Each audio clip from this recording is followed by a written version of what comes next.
Model ও চিত্রনায়ক নীরব এখন একটি অনুষ্ঠানে অংশ নিতে যুক্তরাষ্ট্রের নিউ ইয়র্কে আছেন। এদিকে নীরবের যাওয়ার কয়েকদিনের মাথায় তার বিরুদ্ধে পরকীয়া সম্পর্কের অভিযোগ তুলে ফেসবুকে পোস্ট দিয়েছেন তার স্ত্রী। পরে অবশ্য পোস্ট মুছে ফেলেন।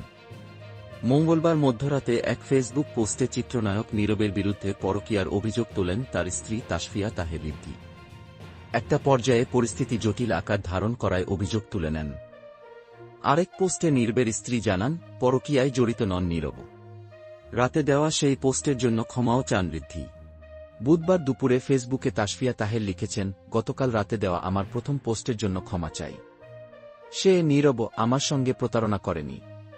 নীরবের এক প্রাক্তন মেসেজ দিয়েছিল। এটা ছিল একপক্ষীয় যোগাযোগ। হিট অব দ্য মোমেন্টে স্ট্যাটাস দিয়েছিলাম।